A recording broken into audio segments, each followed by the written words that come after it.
wa anna Muhammadan abduhu wa rasuluhu la nabiyya ba'da. Allahumma salli wa sallim wa barik ala Muhammadin wa ala alihi wa ashabihi ajma'in wa man tabi'ahum bi ihsan ila yaumiddin, amma ba'd. Ya ayyuhalladzina amanu taqullaha haqqa tuqatih wa la tamutunna illa wa antum muslimun. Ya ayyuhalladzina amanu taqullaha haqqa tuqatih wa la tamutunna illa wa antum muslimun. Ya ayyuhalladzina amanu taqullaha wa qulu qawlan sadida yuslih lakum a'malakum wa yaghfir lakum dzunubakum wa may yuti'illaha wa rasulahu faqad faza fawzan 'azima. Ma'asyiral muslimin wal muslimat rahimani wa rahimakumullah. Bapak, Ibu, jamaah sekalian, jamaah Majelis Taklim Babul Khairat yang semoga dirahmati Allah. Alhamdulillah kita kembali diperjumpakan oleh Allah Subhanahu wa taala. Insyaallah kita akan melanjutkan kajian kita di kitab Al-Kaba'ir dan kita masih melanjutkan kajian di dosa besar yang ke-20, yaitu dosa mengambil harta orang lain. Salawat serta salam semoga terlimpahkan, tercurahkan kepada Nabi kita Rasulullah Muhammad sallallahu alaihi wasallam. Semoga tercurah kepada seluruh keluarga, sahabat, dan seluruh pengikutnya hingga yaumil akhir. Ibu, Bapak, jamaah sekalian yang semoga dirahmati Allah, kita insya Allah akan melanjutkannya dan kita pembahasan terakhir telah sampai kepada halaman 175. Mari kita sama-sama buka, yakni di halaman 175. Kita lanjutkan tentang dosa-dosa besar yang ke-20 terkait dengan dosa mengambil hak orang lain. Sampai kepada kita bahwasanya hadis yang diriwayatkan oleh Imam Muslim, "Man ista'malnahu minkum ala amalin fakatamna mihyatan fama fawqahu kana hululan ya'ti bihi yaumal qiyamah." Rasulullah sallallahu alaihi wasallam mengingatkan, barang siapa yang kami pekerjaan di antara kalian untuk suatu pekerjaan, kemudian ia menyembunyikan, yakni korupsi, sebuah benda, meskipun hanya sepotong jarum, atau yang lebih mahal, atau yang lebih kecil dari jarum, maka barang tersebut adalah hulul, hasil korupsi, hasil penipuan. Ya'ti bihi yaumal qiyamah, yang kelak akan dihadirkan pada hari kiamat.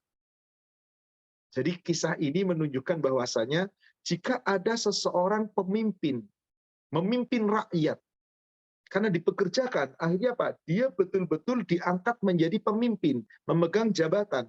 Ternyata korupsi, sebesar jarum, bayangkan. Atau lebih kecil dari itu, atau lebih besar dari itu. Kelak akan dipertanggungjawabkan di hari kiamat. Kalau sampai sebesar jarum saja dipertanggungjawabkan, bagaimana yang lebih dari itu? Bagaimana yang korupsinya miliaran? Hadis ini tersebut di dalam kitab Sahih Muslim, coba dibuka nomor 1801. Sahih Muslim nomor hadis 1801.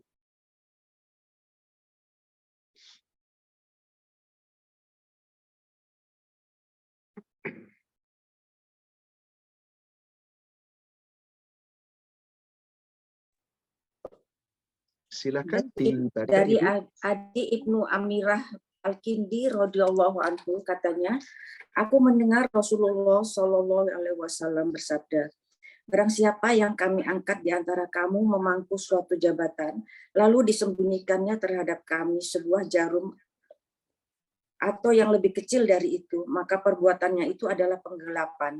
Dia akan datang pada hari kiamat membawa barang yang digelakannya itu. Berarti para pemimpin yang mengambil harta orang lain, hak orang lain, hak rakyat dengan zalim, sekecil apapun, sampai sebuah jarum, bahkan lebih kecil dari itu, dipertanggungjawabkan nanti di yaumil akhir. Lalu bagaimana ketika ada seseorang korupsinya luar biasa miliaran? Inna lillahi wa inna ilaihi rajiun. Maka itulah para pemimpin yang khianat kepada rakyat, kita sudah membahas dulu dosa pemimpin khianat kepada rakyat.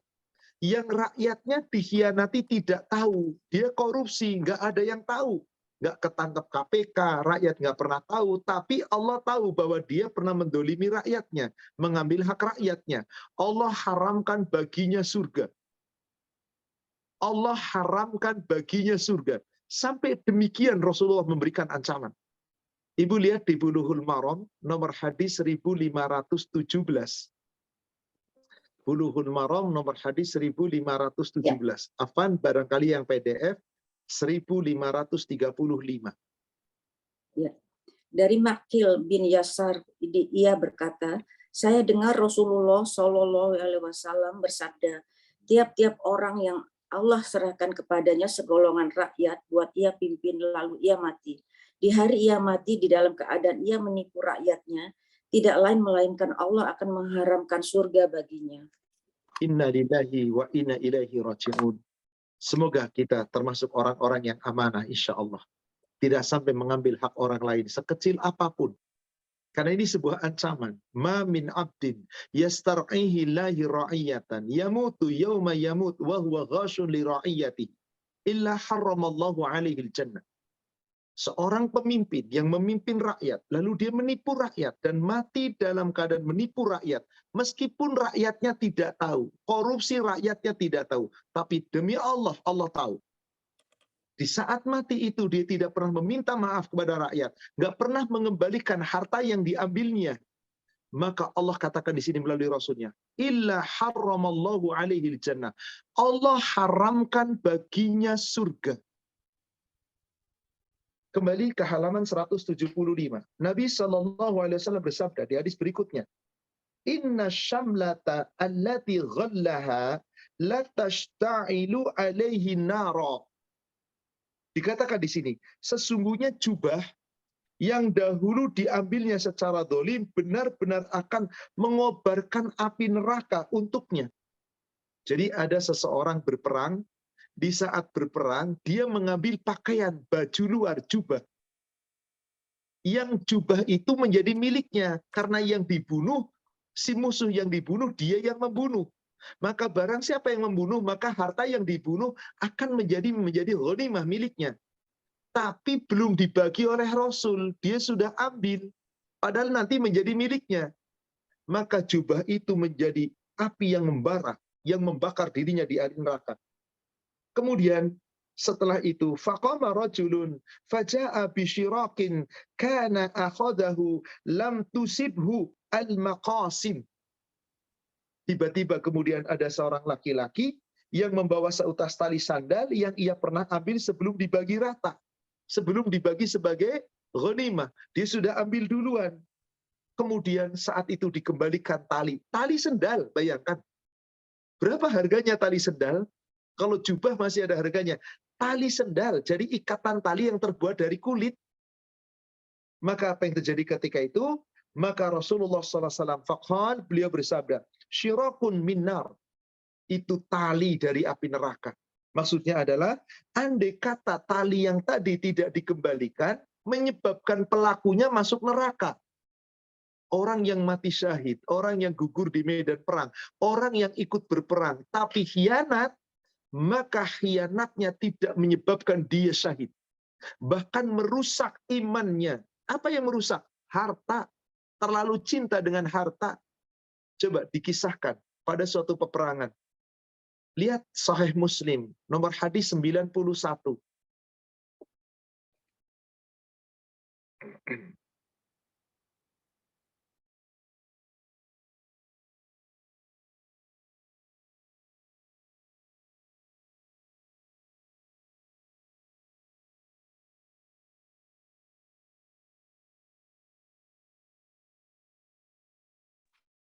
Silahkan dibaca Ibu, mungkin dari Umar bin Khattab, udah. Dari Umar bin Khattab radhiyallahu anhu katanya, ketika perang Khaybar sedang berkecamuk, sekelompok sahabat datang kepada Rasulullah Shallallahu Alaihi Wasallam. Kata mereka, si fulan syahid, si fulan syahid. Ketika mereka melewati mayat seorang lelaki, mereka berkata pula, si fulan syahid. Jawab Rasulullah Shallallahu Alaihi Wasallam, sungguhnya aku melihatnya berada dalam neraka, memakai pakaian yang dicurinya dari harta rampasan yang belum dibagi. Kemudian Rasulullah bersabda, hai anak Khattab, beritahukan kepada orang banyak, tidak dapat masuk surga melainkan orang-orang yang beriman. Kata Umar, aku keluar lalu kuserukan kepada orang banyak, ketahuilah, sesungguhnya tidak dapat masuk surga melainkan orang-orang yang beriman. Coba ini lihat Bapak Ibu sekalian. Dia berjuang di jalan Allah, dia berperang. Lalu mati syahid. Sahabat mengatakan, fulanun syahidun, fulanun syahidun, fulanun syahidun. Si fulan syahid, si fulan syahid. Lewat lagi ada jenazah. Sahabat mengatakan lagi, fulanun syahidun, fulanun syahidun. Si fulan telah mati syahid. Mendengar orang-orang sahabat-sahabat mengatakan dia telah mati syahid, apa kata Rasulullah? Faqala Rasulullah sallallahu alaihi wasallam, kalla, tidak, dia bukan mati syahid. Inni ra'aituhu binar fi burdatin ghallaha au aba'ata. Sesungguhnya aku melihat dia penghuni neraka. Disebabkan karena apa? Karena dia sebelum mati itu, dia sudah mengambil sebuah pakaian yang diambil dari harta rampasan perang yang belum dibagi. Kalau nanti dibagi bisa jadi miliknya, tapi belum dibagi sudah diambil. Itu sudah korupsi namanya, padahal nanti menjadi miliknya. Lalu bagaimana yang bukan miliknya diambil? Maka Rasulullah SAW mengingatkan kepada anaknya Khattab, yaitu Abdullah bin Umar. Yaitu Umar, anaknya Khattab adalah Umar bin Khattab. Ya ibnu Khattab, wahai Umar, putranya Khattab. Idhab fanadi finnas. Pergilah kamu, panggil manusia, seru manusia. Katakan, annahu la yadkhulul jannah illal mu'minun. Enggak akan masuk surga kecuali orang yang benar-benar beriman. Maka Umar kemudian keluar dan mengumumkan apa yang disampaikan oleh Rasulullah. La yadkhulul jannata illa mu'minun. Tidak akan masuk surga kecuali orang-orang beriman. Siapa orang-orang yang beriman? Orang-orang yang betul-betul menjalankan aturan Allah dan Rasul-Nya. Yang tidak mengambil hak orang lain. Sekecil apapun. Tidak merampas, tidak mengambil dengan cara apapun. Karena orang-orang yang merampas hak orang lain, Allah tidak lihat berapa besar yang dirampas. Tapi yang Allah lihat adalah dia berniat untuk merampas. Meskipun hanya sesuatu yang remeh. Tapi kalau itu milik orang lain, haram. Lihat Ibu, kemudian nomor hadis 110 Sahih Muslim. Ancaman terhadap perampasan. Dari Abu Umamah radhiyallahu anhu katanya Rasulullah Shallallahu alaihi wasallam bersabda, siapa yang orang muslim dengan sumpah, dia wajib masuk neraka dan haram baginya surga. Lantas seseorang laki bertanya, jawab beliau, sekalipun hanya seujung sikat gigi dari kayu arak.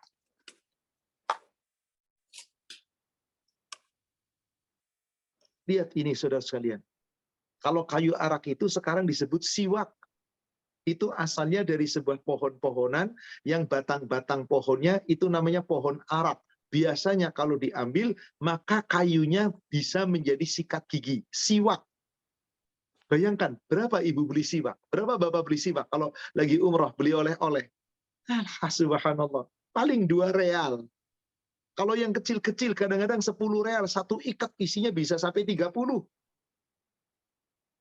Ya sampai 1 real. 1 real berapa? 1.400. Allahu Akbar. Nggak sampai segitu. Harganya betapa murah. Maaf, berapa 1 real sekarang? 3.000 ya atau 4.000 ya. Artinya betapa murahnya. Tapi tidak dilihat murah atau tidak. Tapi apa niat orang itu mengambil hak orang lain.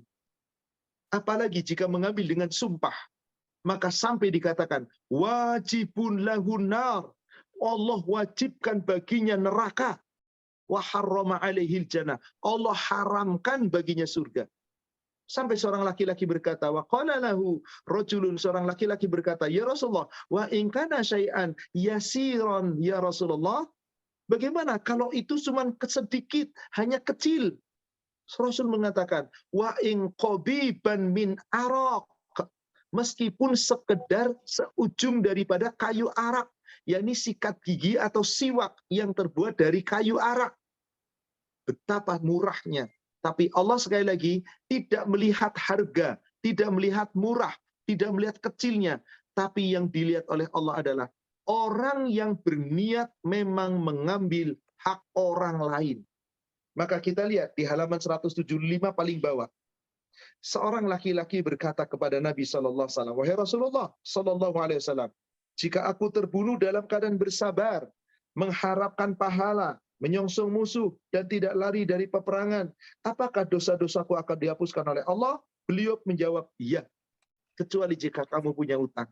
Maka hutangmu menyebabkan kamu akan tertahan nanti dari masuk surga. Sudah pernah kita bahas bahwa orang-orang yang berhutang itu, hutangnya bisa menghalalkan kehormatannya, dan orang yang menunda bayar hutang, padahal mampu bayar hutang itu dolim. Wallahu a'lam. Maka Nabi SAW bersabda, inna rijalan yatakhawwaduna fi malillah bighairi haqqin falahum annar yaumal qiyamah. Sesungguhnya seseorang yang mengambil atau merampas hak milik Allah dengan cara yang tidak benar, maka sesungguhnya di hari kiamat kelak ia akan masuk ke dalam neraka. Berhati-hatilah terhadap kedoliman urusan harta terhadap sesama manusia. Juga dari Jabir bin Abdullah, bahwasanya Nabi SAW bersabda kepada Ka'ab bin Ujrah, halaman 176, la yadkhulul jannata lahmun nabatan min suhtin annaru aula bihi. Tidak akan masuk surga daging yang tumbuh dari barang yang haram. Nerakalah tempatnya yang paling pantas.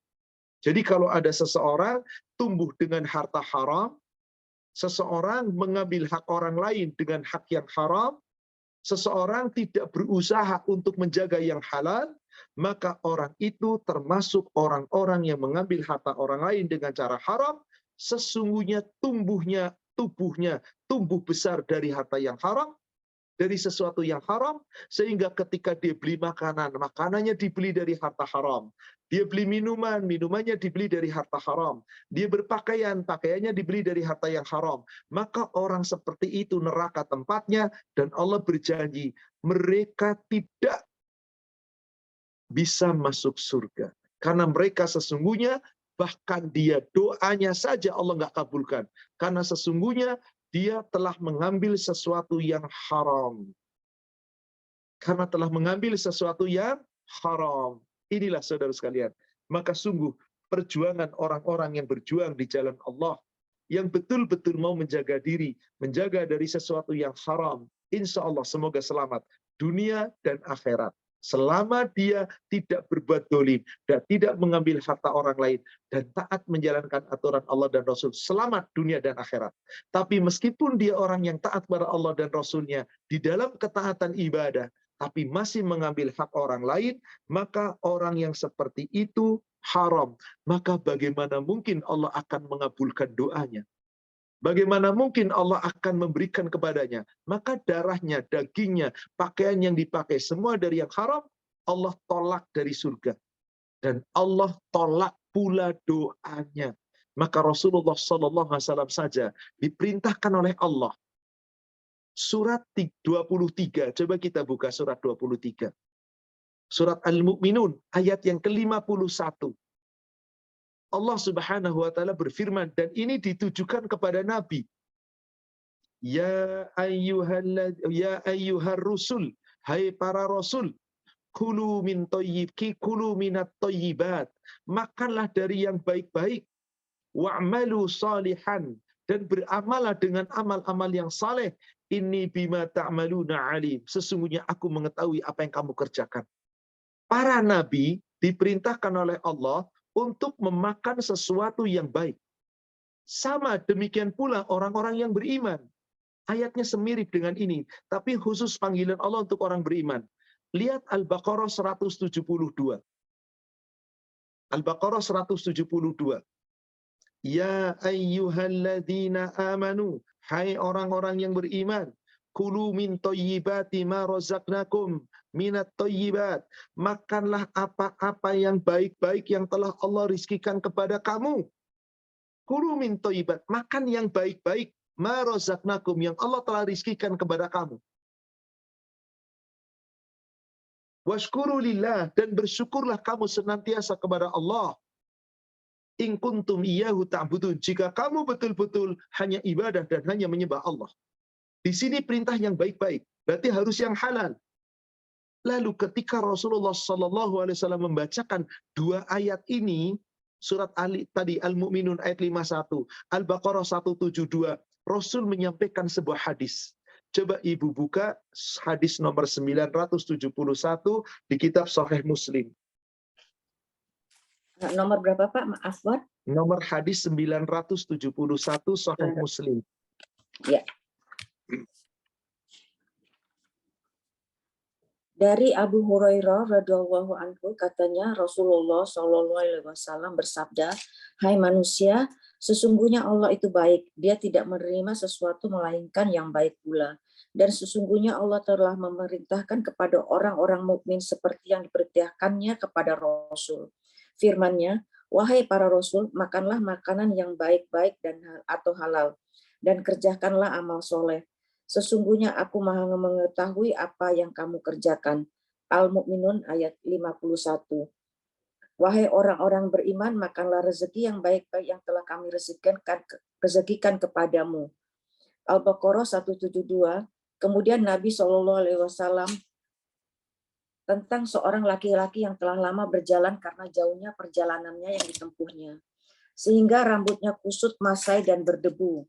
Orang itu menadahkan tangannya ke langit seraya berdoa, wahai Tuhanku, padahal makanannya dari barang yang haram, minumannya dari yang haram, pakaian dari yang haram, dan dia diasuh dengan makanan yang haram.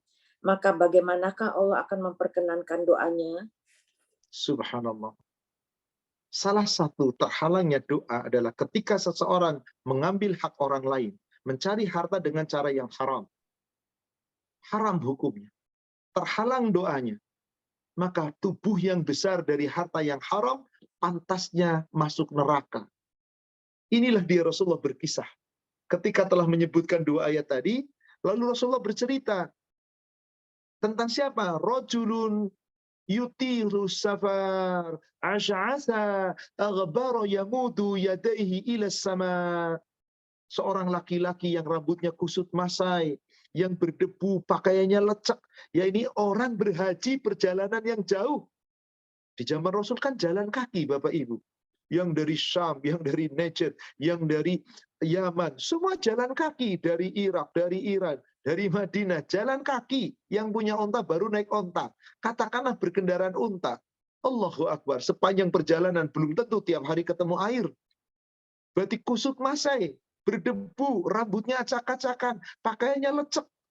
Lalu dia berdoa mengangkat tangan. Tangannya diangkat ke langit, lalu berdoa, Ya Rabb, Ya Rabb, Ya Rabb. Wahai Allah, wahai Allah, wahai Allah. Dia meminta kepada Allah. Berdoa kepada Allah. Wa mat'amuhu haram. Tanpa disadari makanannya dibeli dari harta yang haram. Wa mashrabuhu haram, minumannya pun dari harta yang haram.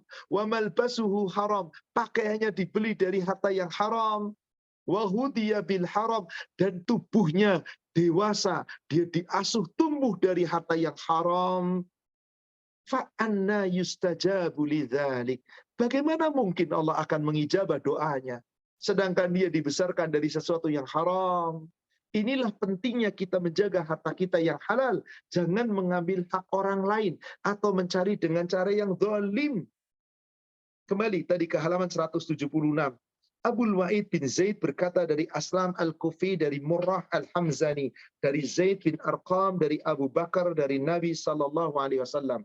Bahwasanya beliau bersabda, tidak akan masuk surga tubuh seseorang yang selalu diberi makan dari harta yang haram. Doanya tidak diijabah, kemudian nggak bisa masuk surga. Karena tubuhnya, pakaiannya, semuanya tidak dari cara yang halal. Wallahu a'lam. singkat di sini. Yang termasuk di dalam bab ini adalah orang yang mengambil harta yang haram, orang yang suka memalak, mengambil hak orang dengan paksa, pembegal, perampas, pencuri, pembohong, pengkhianat, pemalsu, atau orang yang meminjam sesuatu kemudian mengingkarinya, orang yang mengurangi timbangan dan takaran, yang mengambil barang sedangkan ia tidak mengetahui siapa pemilik yang sah, mengambil harta yang syubhat, yang belum tentu halal haramnya, penjual barang yang cacat tapi dianggapnya itu baik, tetapi merahasiakan cacatnya, penjudi, dan semua yang mengambil dengan cara yang haram. Itu sama saja dia mengambil harta Allah dengan cara yang haram. Baik itu cara bisnisnya atau secara kasar mengambil hartanya orang. Maka Allah telah mengharamkan itu semua.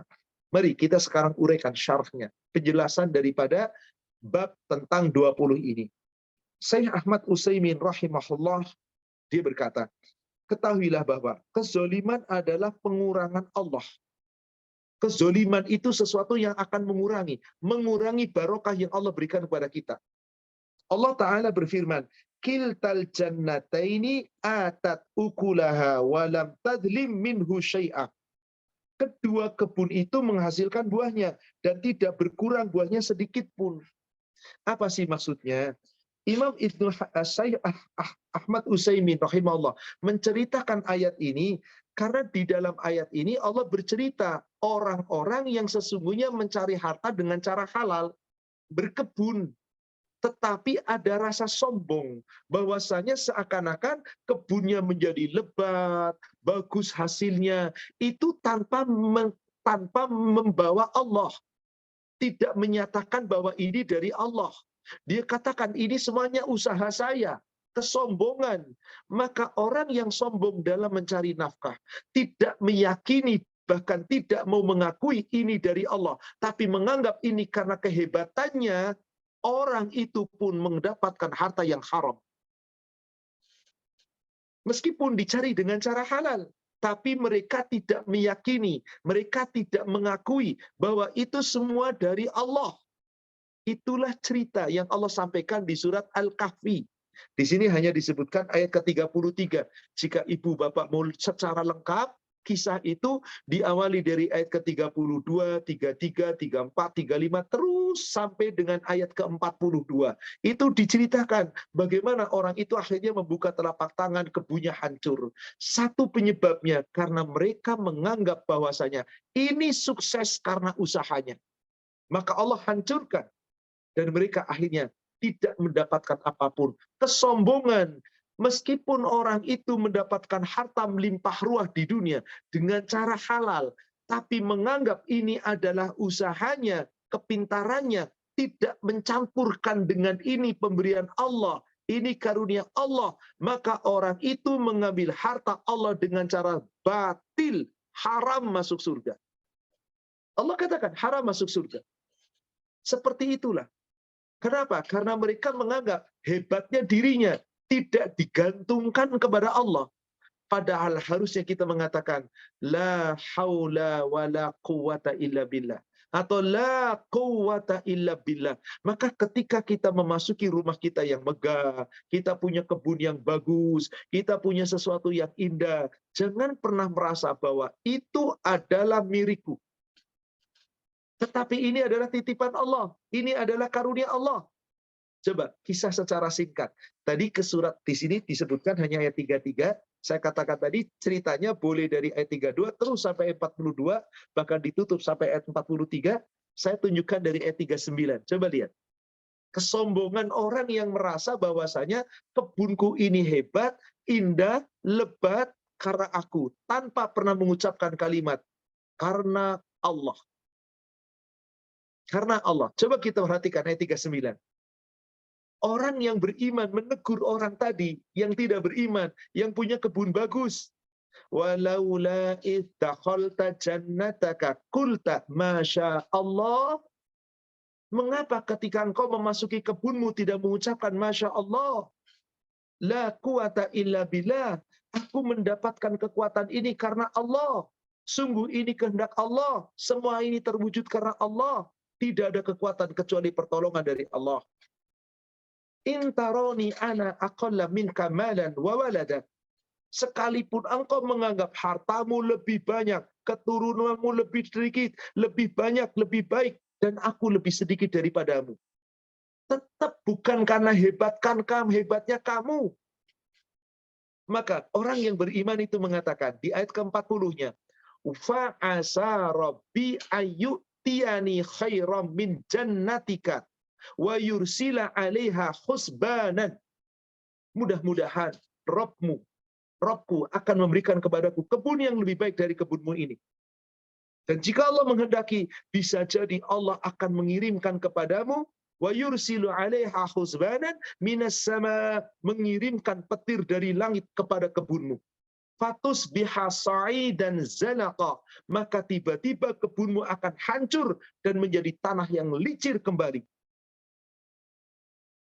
Au yusbiha ma'uha ghaura, atau nanti di saat suatu pagi ternyata air itu kering, surut ke tanah.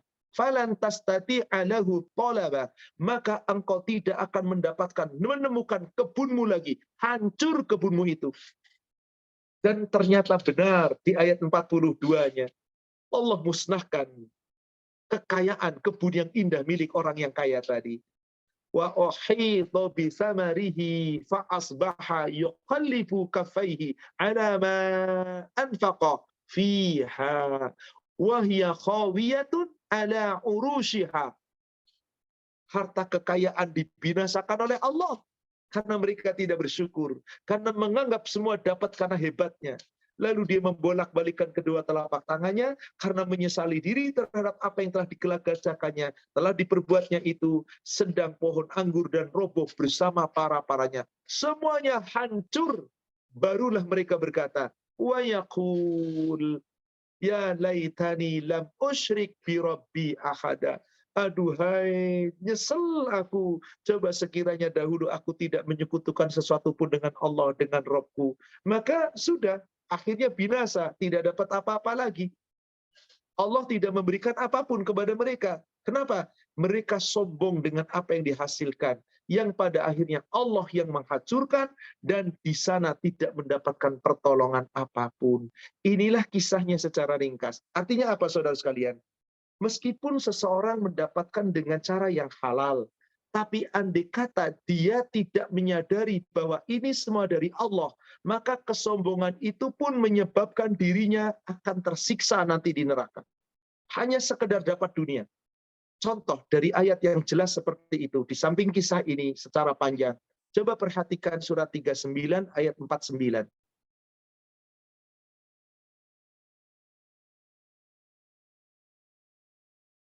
Surat 39 ayat 49. Allah Subhanahu wa taala berfirman, wa idza massal insana durru da'an. Dan adapun manusia apabila ditimpa kesulitan, ditimpa kesusahan, maka dia berdoa. Dia berdoa kepada Allah. Summa idza khawalnahu ni'matan minna. Kemudian ketika Allah telah cabut kesusahannya dan Allah gantikan, Allah berikan kepadanya suatu anugerah, kenikmatan yang datangnya dari kami. Qala, orang itu bukannya bersyukur kepada Allah, mengakui Allah sebagai pemberi, Allah yang telah memberikan segala-galanya. Bahkan dia dengan sombong mengatakan, innama utituhu ala ilmin. Sesungguhnya aku diberikan semua nikmat itu bukan karena siapa-siapa, tapi karena kepintaranku, karena ilmuku, karena kehebatanku. Dia meniadakan Allah. Padahal Allah yang telah memberi segalanya. Meskipun semua usahanya halal, tapi menjadi hina karena dia menganggap karena hebatnya dirinya. Maka Allah katakan, bal hiya fitnah walakin aktsaruhum la ya'lamun. Bahkan itu semua adalah cobaan dari Allah. Itu semua fitnah dari Allah. Tetapi kebanyakan mereka manusia tidak mengetahuinya. Na'udzubillah, summa na'udzubillah. Kita lanjutkan. Halaman 177. Bentuk kezoliman, saudara sekalian, ada dua. Satu, kezoliman yang berhubungan dengan hak-hak Allah. Dua, kezoliman yang berhubungan dan hak-hak sesama manusia. Kalau kita merutut, kedoliman yang paling besar, kedoliman berkaitan dengan hak Allah.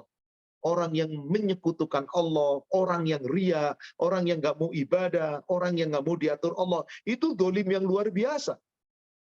Maka siapa yang dolim terhadap Allah, mau bagus kayak apapun terhadap manusia, nggak ada gunanya. Tapi ada orang tidak dolim terhadap hak Allah.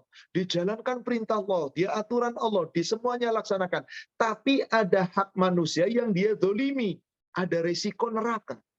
Karena hablum minanas yang buruk. Maka kedua-duanya wajib kita jaga, saudara sekalian. Kezoliman terhadap hak-hak manusia, saya akan merujuk kepada kedoliman terhadap manusia.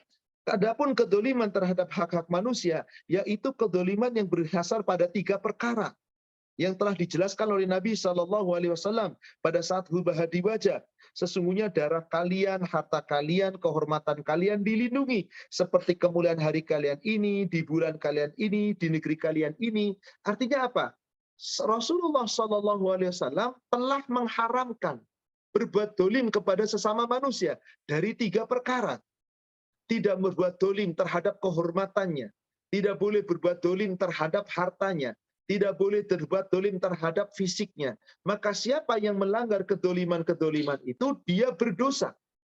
Dan sebagaimana yang telah Rasulullah SAW sampaikan, bahwasanya sesungguhnya darahmu, hartamu, kehormatanmu itu haram sebagaimana haramnya bulan ini, haramnya di negerimu ini, haramnya di waktumu, di harimu ini. Maka Rasulullah SAW telah mengharamkan semuanya. Ketika Rasulullah SAW telah mengharamkan, berarti haram berbuat dolim kepada sesama manusia.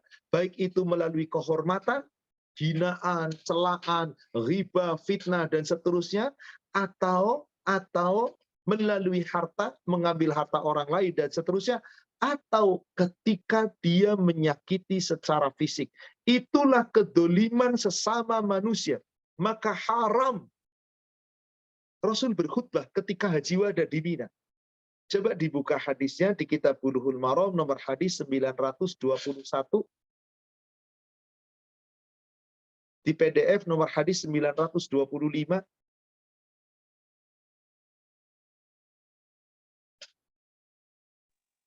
Dari Abi Bakrah bahwasanya Nabi SAW telah bersabda di dalam khutbahnya di hari kurban di Mina, bahwasanya darah kamu dan harta kamu haram atas kamu sebagaimana haramnya hari kamu ini di bulan kamu di negeri kamu ini. Muttafaqun alaih. Jadi ketika Rasul berkhutbah di Mina di saat Haji Wada, Rasul mengharamkan semua kedoliman hablum minan nas. Inna dima'akum haram. Hartamu itu haram. Darahmu itu haram. Wa amwalakum haram. Hartamu haram. Wa a'radukum alaikum haram. Kehormatan sesama kalian haram. Inilah kedoliman secara manusia. Kehormatan melalui lisan tadi. Mencela, menghina, memfitnah, dan seterusnya. Melalui harta, mengambil harta orang lain. Melalui fisik, mendolimi secara fisik. Haram. Allah telah haramkan. Kahurmati yaumikum hada. Sebagaimana haramnya hari ini. Hari di Mina, hari tasyrik, haram. Fi baladikum hada. Di negerimu ini. Berbuat dolim di negeri Mekah, haram. Fi syahrikum hada. Di bulanmu ini, bulan Zulhijjah, bulan yang diharamkan, haram. Maka Allah haramkan perbuatan dolim antar sesama manusia. Kita lanjutkan di halaman 177. Bentuk kezoliman terhadap jiwa atau nyawa adalah kezoliman terhadap darah, pembunuhan. Misalnya seseorang yang melanggar hak hidup orang lain, seperti dengan membunuhnya, melukainya, dan yang lain sebagainya. Kezoliman terhadap harta, misalnya seseorang yang melanggar dan menzolimi harta orang lain, bisa dengan cara tidak menunaikan kewajiban, tidak mau membayar utang, melakukan perbuatan haram, mencegah seseorang mempunyai kewajiban, atau dengan melakukan tindakan yang dilarang terhadap harta orang lain. Berkaitan harta haram. Adapun kezoliman terhadap harga diri, seperti apa? Berbuat jahat terhadap orang lain, berzina, menzinai orang, berselingkuh dengan orang itu, melakukan perbuatan-perbuatan maksiat, homoseksual, menuduh tuduhan zina, atau ketika mencela, menghina, dan yang lainnya. Maka semua perbuatan dolim itu haram dan tidak boleh dilakukan oleh siapapun, sekecil apapun. Dan Allah telah mengharamkan perbuatan dolim itu. Allah telah mengharamkan perbuatan dolim itu. Di sini di bagian paling bawah dikatakan di sini, setiap kezoliman, segala bentuk dengan segala bentuknya diharamkan. Seorang yang zolim tidak menumpukan orang yang akan menolongnya di hadapan Allah kelak. Kemudian di sini penulis menyebutkan surat Al-Ghafir, yakni surat 40. Ayatnya di sini ayat 18. Coba ibu buka dari ayat 17. Surat 40, surat Al-Ghafir dari ayat yang ke-17. Lihat sampai ayat 19. Allah berfirman, Al-yawma tujza kullu nafsim bima kasabat. Pada hari ini, semua perbuatan manusia akan dibalasi oleh Allah. Sesuai dengan apa yang pernah dikerjakan di dunia. La dzulmal yaum. Tidak ada yang didolimi sedikit pun hari ini. Nggak ada yang dirugikan oleh Allah pada hari ini. Innallaha sari'ul hisab. Dan Allah itu sungguh sangat hisab, cara hisabnya. Kemudian di ayat 18-nya. Wa'adhirhum. Dan peringatkanlah mereka. Yaumal azifati idhil qulub. Pada hari ketika nanti yang semakin dekat, di mana hari itu adalah hari ketika hati menyesak sampai ke kerongkongan. Ladal hanajiri kadhimin. Di mana saat itu manusia menahan kesedihan yang sangat berat. Ma lidzalimina min hamim wala syafi'i yuta'. Maka orang-orang yang di dunia berbuat dolim, maka seorang yang dolim di dunia nanti tidak punya teman setia pun sedikit pun. Nggak ada teman setia lagi baginya di akhirat. Dan tidak ada baginya seorang penolong. Artinya apa? Tidak akan diterima pertolongan. Mau siapapun yang menolong. Nggak ada yang bisa diterima. Maka Allah katakan, ingatkan kita kepada kita di dunia ini. Meskipun Anda berbuat dolim sekecil apapun, meskipun hanya pengkhianatan pandangan mata, apa pengkhianatan isi hati, jangan kamu lakukan. Kenapa? Di ayat 19-nya, ya'lamu kha'inatal a'yun wa ma tukhfis sudur. Dia Allah mengetahui segala pandangan mata yang khianat dan apa-apa yang tersembunyi di dalam dada. Berhati-hatilah. Tidak ada yang lepas dari pengawasan Allah. Tidak ada yang tersembunyi dari perhatian Allah. Kita lanjutkan. Di paling bawah halaman 177. Maksud tadi daripada bahwa pada hari kiamat kelak, orang dolim tidak akan menemukan teman yang menyelamatkannya dari siksa Allah, yang tidak pula mempunyai seorang pemberi syafaat yang akan diterima syafaatnya, karena ia terusir yang disebabkan oleh kezolimannya sendiri. Kelalaiannya sendiri, kelalimannya, perbuatan dolimnya, permusuhannya. Maka Allah berfirman tadi, tidak ada penolong bagi orang-orang yang dolim. Yakni tidak akan menemukan penolong yang akan menolongnya, yang bisa mengeluarkannya dari azab Allah Ta'ala pada hari itu. Maka penulis kemudian melanjutkan di halaman 178 di alinea kedua. Kemudian ada hadis Jabir bin Abdullah radhiyallahu anhu yang berkata bahwasanya Rasul bersabda, takutlah terhadap kezoliman, yakni janganlah kalian melakukan perbuatan zolim. Seperti yang telah dijelaskan, bisa dalam bentuk menzolimi hak Allah atau menzolimi hak manusia, sebagaimana sabda Rasulullah SAW, takutlah terhadap kezoliman. Maksudnya, janganlah kalian menzolimi seseorang, tidak pula pada diri kalian dan tidak pula terhadap diri orang lain. Karena sesungguhnya kezoliman itu adalah kegelapan di hari kiamat. Kelak tidak ada pencahayaan kecuali hanya orang-orang yang diberi cahaya oleh Allah. Maksudnya kezoliman di dunia menyebabkan nanti akan menjadi penyebab kegelapan di akhirat, neraka. Hadis ini tersebut di dalam kitab Bulughul Maram dari Jabir bin Abdullah. Coba kita perhatikan. Hadisnya nomor 1529. 1529.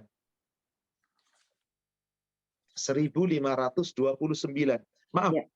PDF-nya 1529. Ya. Di hadis yang di Bulughul Maramnya nomor hadis 1511. Maaf. Oh iya, Pak. Dari Jabir, ia berkata, telah bersabda Rasulullah Shallallahu Alaihi Wasallam, berjauh dirilah daripada kezaliman, karena kezaliman itu beberapa kegelapan di hari kiamat, dan jauhkanlah diri daripada kikir yang beserta tamak, karena sesungguhnya yang demikian itu telah binasakan orang-orang yang sebelum kamu. Diriwayatkan oleh Muslim. Hadis Muslim dari Jabir bin Abdullah. Tadi yang Rasul perintahkan, jauhi dari kedoliman. Kedoliman menyebabkan kegelapan pada hari kiamat. Jauhi sifat kikir dengan tamak yang melalui cinta dengan dunia. Akhirnya Anda berbuat dolim kepada orang melalui harta-harta.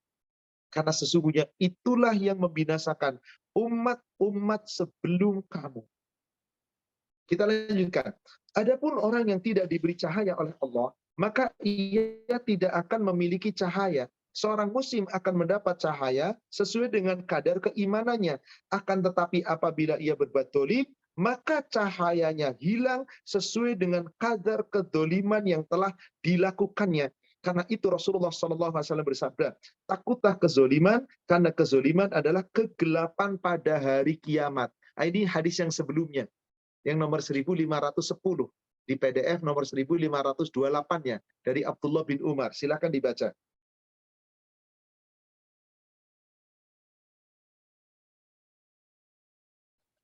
(1510) Pak ya? Betul? Ya. Dari Ibnu Umar, ia berkata, telah bersabda Rasulullah Shallallahu Alaihi Wasallam, kezaliman itu ialah beberapa kegelapan di hari kiamat. Muttafaqun alaih. Jadi kita dilarang berbuat dolim, karena nanti dengan perbuatan dolim di dunia, gelap gulita di hari kiamat. Artinya tidak bisa mendapatkan cahaya iman untuk berjalan menuju surga. Yang pada akhirnya, berarti na'udzubillah, terjerumus ke dalam neraka. Sebab orang yang ingin berjalan menuju surga harus memiliki cahaya iman. Orang yang berbuat dolim, dikatakan oleh Rasul, tidak akan membawa cahaya iman. Kegelapan di hari kiamat. Maka hanya orang-orang yang beriman, benar-benar beriman, dari kalangan laki-laki, dari kalangan perempuan, yang betul-betul imannya dijaga, itulah yang akan membawa cahaya iman. Lihat surat 57. Surat Al-Hadid, ayatnya ayat yang ke-12. Hanya orang yang beriman, baik laki-laki atau perempuan, yang insya Allah akan membawa cahaya imannya, yang mereka menuju surga. Yauma taral mu'minina wal mu'minat yas'a nuruhum baina aydihim wa bi aymanihim busyrakumul yauma jannat. Subhanallah. Pada hari kamu semua akan melihat nanti di padang mahsyar orang-orang yang beriman laki-laki dan orang beriman perempuan, cahaya iman mereka terpancar di hadapan mereka dan di sebelah kanan mereka. Busyrakumul yauma jannat. Hari ini kamu bergembira. Bergembiralah kamu karena memiliki cahaya iman. Terang benderang.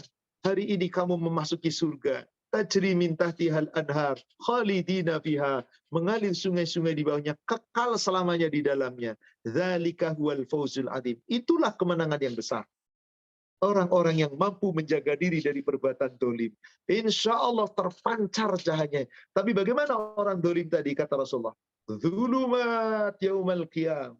Kegelapan yang bertumpuk-tumpuk pada hari kiamat. Maka saudara sekalian, mari jauhi segala bentuk kedoliman. Maka orang yang tidak akan diberi cahaya tadi karena bentuk kedolimannya. Maka Rasulullah melarang, jangan berbuat dolim. Makna kezoliman yang dilakukan oleh orang-orang yang mampu adalah bentuk penangguhan oleh orang kaya. Jadi zolim melalui harta. Ada orang kaya, mampu bayar utang, tapi nggak mau bayar utang. Zolim. Zolim. Disebutkan di sini di halaman 178, di poin paling bawah, alinea nomor 2 dari bawah. Orang yang mampu menahan hutang, maka kemudian tidak membayar, itu zalim.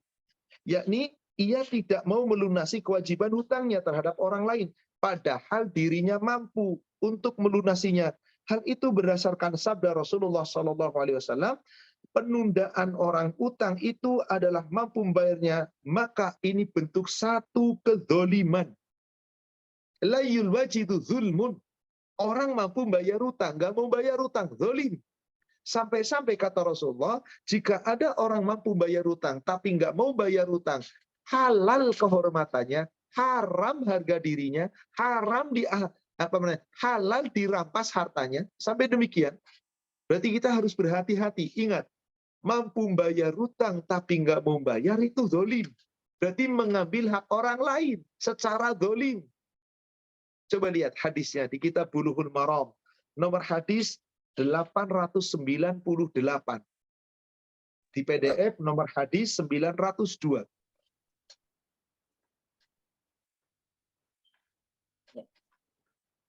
Dari Abi Hurairah, ia berkata, telah bersabda Rasulullah Shallallahu Alaihi Wasallam, penahanan orang yang mampu itu satu kezaliman. Dan apabila seorang daripada kamu diserahkan kepada seorang yang mampu, hendaklah ia menerima serahan itu. Saudaraku sekalian, disinilah Rasul bersabda dari Abu Hurairah, maqlul ghaniyyu zulmun. Orang mampu bayar utang, tapi nggak mau bayar utang, itu zalim. Zalim. Lalu bagaimana orang yang zalim padahal mampu bayar utang? Sampai Rasul mengatakan, silakan ibu lihat ke hadis Bulughul Maram sebelumnya, 887, di PDF 891, apa kata Rasulullah? 897, Pak. 887. Oh, 887. 887 di PDF 891. Dari Amir bin Syarid, dari bapaknya, ia berkata, telah bersabda Rasulullah Shallallahu Alaihi Wasallam, penahanan orang yang mampu itu menghalalkan kehormatannya dan siksanya. Diriwayatkan dia oleh Abi Dawud. Ya. Ini artinya apa? Ada orang mampu bayar utang, kok nggak mau bayar? Yuhillu irdahu, halal kehormatannya bisa dirusak. Cemarkan nama baiknya. Orang ini mampu bayar utang, tapi nggak mau bayar. Awas, kalau dia utang sama kamu, jangan dikasih. Dicemarkan. Wa uqubatahu, bahkan halal siksanya. Dirusak menjadikan dia mendapatkan siksaan. Siksanya ini bisa dilaporkan, sehingga dia ditahan manggil, atau diambil, dirampas hartanya sebanyak yang dia hutang, halal dalam Islam. Tapi maaf, tidak dengan cara kasar, seperti kirim kolektor, tiba-tiba digebukin. Nah, itu tentu saja tidak boleh yang seperti itu. Inilah saudara kalian, maka orang-orang yang mampu berhutang, kemudian mampu bayar hutang, kok tidak mau bayar hutang, itu sifat kikir. Itu sifat bakhil, dan itu adalah sifat yang tidak baik. Wallahu alam, di sini disebutkan beberapa dalil berikutnya, sepertinya sudah cukup lengkap, kita telah menguraikan segalanya, kita telah menguraikan seluruhnya secara lengkap, meskipun ada beberapa ayat yang lain, tapi insya Allah, semoga semua penjelasan-penjelasan yang kita uraikan di kitab Al-Kabair, bahwasanya apabila seseorang berbuat dolim, maka dolimnya kepada manusia di situ adalah sesuatu yang akan merugikan dirinya pada hari kiamat. Maka Rasulullah SAW mengingatkan, jangan kita pernah berbuat dolim. Maka Rasulullah ketika kemudian membacakan sebuah ayat Al-Quran. Coba kita lihat di sini Ibu, di penutup di halaman 182. Rasulullah SAW membaca ayat Al-Quran di surat Hud, yakni surat 11. Di sini disebutkan di ayat 102. Kita bisa mulai lebih lengkapnya dari ayat 101. Surat Hud dari ayat 101. Wa ma dzalamnahum walakin dzalamu anfusahum.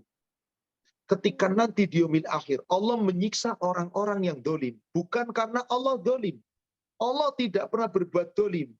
Mereka disiksa karena kedoliman diri mereka sendiri.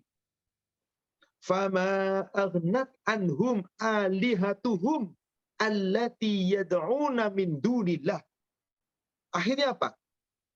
Tidak ada sedikit pun manfaatnya kepada mereka semua sembahan-sembahan yang mereka sembah selain Allah. Kapan itu terjadi?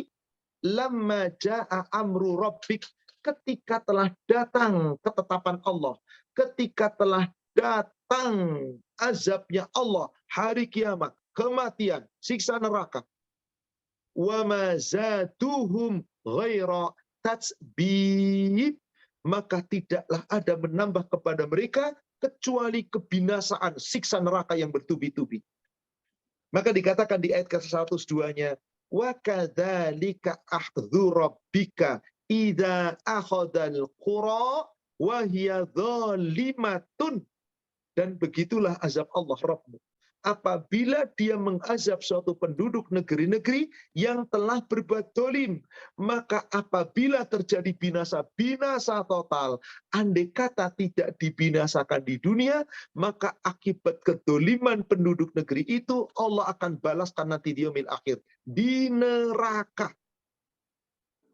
Neraka tidak bisa dibandingkan dengan azabnya dunia yang begitu kecil. Maka dikatakan di ujung ayat 102, inna ahzahu alimun syadid. Sesungguhnya azabnya Allah, yaitu azab neraka, itu sangat pedih dan sangat dahsyat. Tidak ada yang bisa mengalahkan. Bagaimana beratnya dan pedihnya azab neraka. Untuk siapa? Balasan orang-orang yang berbuat zalim. Baik itu melalui harta, zalim kepada sesama manusia, apalagi ketika zalim itu terhadap Allah melalui kesyirikan. Na'udzubillah, summa na'udzubillah. Demikian, Bapak Ibu sekalian, dengan demikian kita telah menyelesaikan bab ke-20 dari dosa besar yang ke-20, yakni dosa-dosa kedzaliman, mengambil hak orang, mengambil harta orang, mengambil kehormatan orang. Wallahu a'lam. Dengan demikian, bab ke-20 insya Allah sudah kita selesaikan. Insya Allah kita akan bertemu kembali ke bab nomor 21, dosa besar yang ke-21, yaitu mencuri. Kalau tadi kedoliman-kedoliman tidak pakai pencurian. Sekarang ada kekhususan mencuri. Karena kalau mencuri berarti sudah niat dengan sengaja ingin mengambil hak orang lain. Mencuri, menggarong, merampas, atau apapun namanya. Maka ada hukum yang Allah tetapkan terhadap kedoliman mencuri. Wallahu a'lam. Demikian, kami kembalikan kepada admin. Silakan Ibu, kita lanjutkan sesi tanya jawab. Syukron Pak, jazakallah khair atas pencerahannya. Selanjutnya saya bacakan, sudah mulai banyak pertanyaan Pak. Silakan. Iya. Assalamualaikum warahmatullahi wabarakatuh Pak Ustadz. Ini izin bertanya. Ketika masih muda, saya pernah melakukan di tempat kerja, yaitu mengambil hak orang lain yang digunakan untuk kepentingan umum dan kelancaran kegiatan. Setelah tua ini baru menyadari bahwa itu tidak betul. Bagaimana cara menebus kesalahan tersebut sementara saya tidak mengetahui keberadaan orang yang sudah saya ambil haknya? Apabila pernah terjadi hal yang seperti ini, kita pernah berbuat dolim kepada orang, baik itu melalui fisik, baik itu melalui harta, qadarullah sekarang baru sadar dan saya tidak mungkin mengembalikan tentang harta-harta yang saya rasakan. Dan dulu harta itu tidak saya gunakan pribadi, untuk kepentingan umum juga, orang lain juga banyak. Bagaimana ini? Saya harus menyudahi, saya harus memperbaiki diri. Saudaraku seiman yang semoga dirahmati Allah, kejadian-kejadian seperti ini tidak hanya menimpa kita.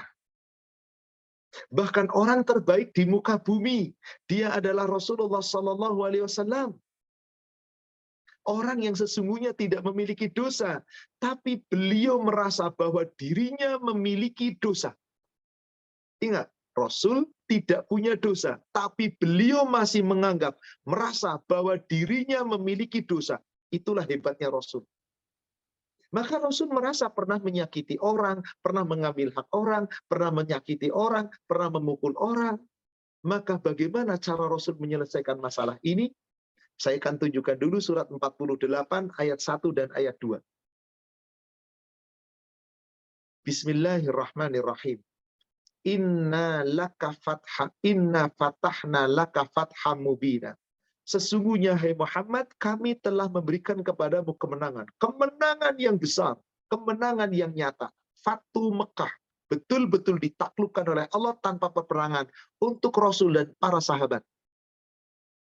Maka setelah itu Allah katakan di ayat kedua, liyaghfira lakallah ma taqaddama min dambika wa ma ta'akhkhar. Dengan demikian, setelah turunnya ayat ini, kemenangan kota Mekah, Allah mengampuni dosa-dosanya Rasul seluruh yang telah lalu dan yang akan datang. Wa yutimma nikmatahu alaih. Dan Allah telah menyempurnakan nikmat itu kepada Rasul.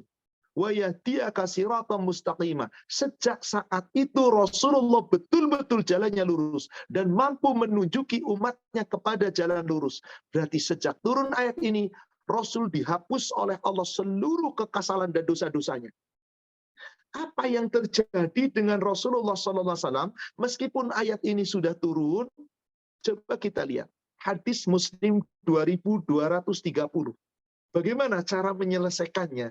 Yang kita tidak tahu orang-orang yang pernah kita dolimi, hartanya pernah kita ambil, atau pernah kita pukul, pernah kita caci, tapi orangnya udah nggak tahu kemana. Sekarang sudah sadar dan menyesali. Nggak bisa langsung ketemu orangnya. Berlaku hadis ini. 2230. Silakan dibaca.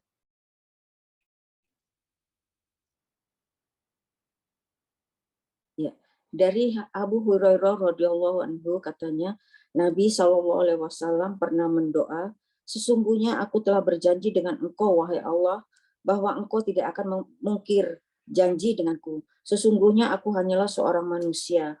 Maka siapa-siapa di antara orang-orang yang beriman pernah terlanjur kusakiti, kucela, kukutuk, atau kupukul, maka jadikanlah semuanya pahala sholat dan zakat baginya, serta pendekat dan mendekatkannya kepada engkau pada hari kiamat kelak.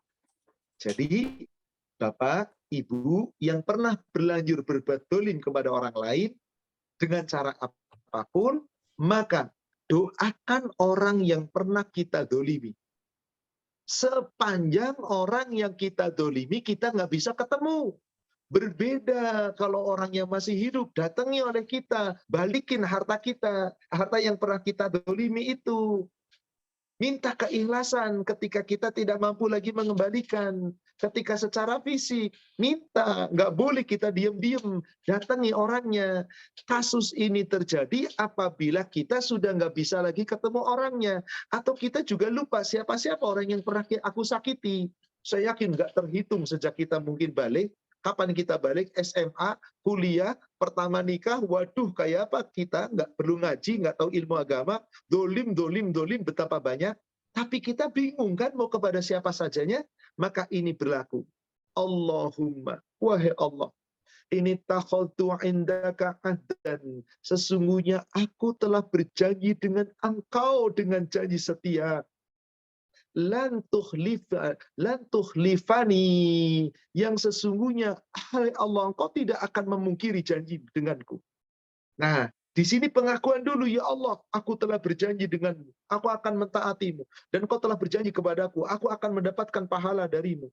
Lalu ya Allah, pakai bahasa Indonesia nggak apa-apa. Fa innama ana basyarun, ya Allah, aku ini manusia biasa yang tentu banyak kesalahan dan dosa. Fa'ayyul mu'minin, maka siapa saja orang-orang mukmin ya Allah, adaituhu, yang aku pernah menyakitinya, syatamtuhu, yang aku telah melaknatnya, aku telah mencaci makinya, bisa aku cela, aku kutuk, atau yang lainnya. La'anahu jaldatuhu, aku pernah memukulnya, aku pernah mengutuknya, atau mungkin aku pernah mengambil hartanya yang aku tidak menyadarinya. Ya Allah, faj'alha lahu salatan wa zakatan, jadikan semua perbuatan dolimku kepada mereka, ya Allah, menjadi pahala salat untuknya, menjadi pahala zakat untuknya, ya Allah. Faqorbatan tuqarribuhu biha ilaika yaumal qiyamah. Dan jadikan ya Allah menjadi ampunan untuk mereka. Dan jadikan pula sebagai sarana untuk mendekatkan diri mereka kepadamu nanti pada hari kiamat. Ya Allah, ampuni kesalahan dan dosaku. Dan kesalahan dan doa orang-orang yang beriman. Yang pernah aku sakiti. Yang pernah aku dolimi. Minta Ibu. Maka Bapak Ibu, jangan pelit ketika kita berdoa. Jangan hanya berdoa untuk diri kita saja. Doakan sesama muslim. Jangan berdoa ampunan untuk kita saja. Doakan pula sesama muslim. Pokoknya muslim mana saja. Muslimin, muslimat. Allah perintah itu. Coba lihat. Surat 47 ayat 19. Fa'lam. Maka ketahuilah. Annahu la ilaha illallah. Bahwasanya tidak ada ilah yang berhak kita sembah, yang kita ibadahi kecuali Allah. Wastaghfir li dzambika. Maka doalah kamu, mohon ampun pada Allah untuk dosa-dosamu. Walil mu'minina wal mu'minat. Dan doakan pula ampunan bagi orang-orang beriman laki-laki maupun perempuan. Wallahu ya'lamu mutaqallabakum wa mathwaakum. Sungguh Allah mengetahui tempat kamu berusaha, tempat kamu tinggal, bagaimana kamu usaha, kadang-kadang dolim, tapi kamu tidak menyadari. Maka kedoliman kita kepada sesama muslim, kita tutup dengan mendoakan ampunan kepada sesama muslim. Insya Allah, semoga Allah mengampuni dosa-dosa kita. Demikian, semoga bermanfaat untuk penanya dan bermanfaat untuk yang lain apabila ada pertanyaan yang serupa. Wallahu a'lam. Demikian. Iya. Pertanyaan selanjutnya Pak, ini tapi sepertinya mirip pertanyaan yang tadi Pak. Kalau sudah mirip, saya rasa sudah terjawab secara lengkap. Jadi nggak perlu diulang lagi, Ibu. Bisa yang lain. Iya. Afwan, apakah pengambilan harta yang dilakukan pemerintah terkait pajak itu hukumnya zalim? Dan bagaimana mestinya pemerintah bisa lakukan? Karena saat ini baik yang non-muslim maupun muslim tetap kena pajak, meskipun muslim sudah bayar zakat. Islam tidak pernah memungut zakat dari seorang muslim. Tidak pernah memungut pajak. Pajak itu dipungut hanya dari orang kafir. Namanya jizyah. Rasul memungut jizyah. Tapi tidak dari orang muslim. Orang muslim itu zakat. Ada infak, ada sedekah. Pungutlah zakatnya. 2,5%, 5%, 10%. Sesuai dengan jenis hartanya. Kelola dengan cara yang baik. Pungut infaknya. Silakan kelola dengan cara yang baik. Tapi tidak pernah Rasulullah memungut zakat dari orang muslim. Zakat hanya dipungut dari orang-orang kafir. Baik itu kafir mu'ahad, baik itu kafir zimmi, tapi tidak dari orang beriman. Tapi Ustaz, bagaimana sekarang pemerintah kita meminta pajak kepada kita? Ya sudah, bagaimana lagi? Kita dipaksa oleh mereka. Kalau kita tidak membayar pajak, kita repot sendiri. Coba Bapak Ibu nggak punya NPWP, serba sulit. Segala-galanya harus menunjukkan SPWP. Jadi dengan NPWP, harta kita dipotong. Kita tidak mau menyetujui, tapi akan madorot bagi kita. Kita menyetujui bukan karena kita setuju dengan yang tidak dicontohkan Rasul dan haknya kaum muslim, tapi karena dipaksa pemimpin, dipaksa negara, maka biarlah negara yang tanggung jawab di hadapan Allah. Biarlah negara yang tanggung jawab di hadapan Allah. Subhanallah. Demikian dari dalam hal menyikapi seperti ini, kita wajib mentaati apa yang diperintahkan pemimpin, meskipun itu menyakitkan kita, meskipun itu mengambil hak kita, tinggal kita mintalah kepada Allah. Dan kita pernah membahas ini tentang pemimpin yang zalim. Wallahu a'lam. Demikian. Ya. Pertanyaan selanjutnya Pak. Izin bertanya, bagaimana cara mengikhlaskan seorang adik ipar yang gemar mengumpulkan harta dengan cara berbohong kepada kakaknya. Harta adik ipar tersebut sudah melimpah, tapi tetap saja berbohong ke kakaknya untuk pinjam uang dan lain-lain untuk dibelikan aset. Kakaknya sudah meninggal, apakah istri dan anaknya berhak menuntut uang yang dipinjam si adik tersebut? Apakah harus diikhlaskan? Mohon pencerahannya. Baik. Seorang suami punya adik. Suami kekayaannya ada, istrinya, anak-anaknya dicukupi kebutuhannya. Ternyata adik ipar atau adiknya si suami ini ternyata berlaku zalim. meminjam tanpa pernah kembali, beli aset kemana-mana, hartanya banyak, tapi hasil dari minjam kepada kakaknya tanpa pernah dikembalikan, sampai kakaknya meninggal. Bagaimana ini istrinya dan anak-anaknya? Apakah punya hak terhadap harta yang dipinjam adiknya? Punya. Kenapa? Ketika harta si suami masih hidup milik suami, begitu suami sudah meninggal, maka menjadi harta apa? Waris. Hutang-hutang termasuk harta waris. Maka si isi dan si anak, bolehkah menuntut kepada si adik? Boleh sekali tuntut. Yang jadi masalah, si adik ini kira-kira mengakui atau tidak? Si adik itu kira-kira ikhlas membalikan atau tidak? Si adik itu kira-kira mau nggak memberikan harta yang telah dikumpulkannya dari hasil bohongnya kepada suaminya, kepada kakaknya tadi, dan kepada iparnya. Maka itu apakah sadar atau tidak? Kalau sadar, alhamdulillah, selamat insya Allah dunia akhirat. Yang banyak orang nggak sadar, Ibu. Kalau sudah urusan harta itu, subhanallah, menggiurkan. Siapa sih yang nggak suka dengan harta? Semua manusia. Pantas Rasulullah di hadis Sahih Muslim nomor hadis 1009, 1010, manusia itu serakahnya luar biasa. Pengen punya harta separuh, punya satu lembah, pengen punya 2 lembah. Sudah pengen punya 2 lembah, pengen punya 3 lembah. Manusia itu nggak pernah puas dengan harta. Maka nggak ada manusia itu bosan sama harta, enggak. Makin tua umurnya tetap aja cintanya sama harta nggak pernah berkurang. Maka ibu, sekali lagi, ibu dan anak-anak ibu punya hak. Katakan, Dek, kamu kan dulu pernah membohongi kakak. Kamu pernah meminjam tapi nggak membalikan. Kamu telah membeli aset begitu banyak. Tolong harta milik kakakmu kembalikan. Kami sebagai ahli waris, tolong kembalikan. Kalau dia sadar, dia mengembalikan, insya Allah selamat dunia akhirat. Tapi kalau tidak sadar, ingat hadis-hadis yang sudah saya sampaikan tadi. Nomor 887, nomor 898, bahwa apabila ada orang hutang mampu bayar hutang, maka dia zalim. Bahkan secara hukum Islam, halal kehormatannya, halal harga dirinya. Tapi ibu punya pilihan. Ibu mau melaporkan, silahkan. Walau gimana pun tetap itu adik ipar. Yang ada mungkin nanti malah gontok-gontokan. Tapi jika ibu memaafkan, ibu yakinlah yang akan mengganti harta ibu bukan siapa-siapa. Allah. Biarkanlah, ikhlaskanlah. Urusan dia nanti tanggung jawab di hadapan Allah. Urusan ibu dengan anak-anak, jika memang masih ada harta waris yang bisa dibagi untuk kebutuhan hidup bahkan mencukupi, bersyukurlah kepada Allah. Tapi jika ibu menuntut, secara hukum Islam, ibu tidak berdosa. Tapi pasti secara hukum manusia, saya yakin si adik ipar ini mungkin akan selalu memusuhi ibu, gak pernah akur dengan ibu, pasti akan mencari celah bagaimana menjatuhkan ibu. Karena manusia terhadap harta tidak pernah rela, karena cintanya manusia dengan harta. Wallahualam, saya sarankan, ibu silahkan secara baik-baik. Kalau ternyata menolak, ibu maafkan saja. Baik-baiklah dengan dia, walau gimana pun dia tetap adik ipar, berarti saudara dari suami, maka tetap om daripada anak-anaknya ibu. Maka semoga ibu akan dibalas oleh Allah dengan cara yang lain, dengan berlipat ganda. Wallahu a'lam. Demikian. Berikutnya Pak, ini ada 2 pertanyaan yang mirip, jadi saya jadikan satu. Silakan. Mau bertanya bagaimana harta kalau hasil korupsi kemudian dia bertobat dan hartanya boleh apa tidak disumbangkan ke masjid atau kegiatan sosial. Dan ini apabila sudah terlanjur melakukan korupsi terus bertobat, apakah akan diampuni? Apakah tobatnya harus dengan taubatan nasuha?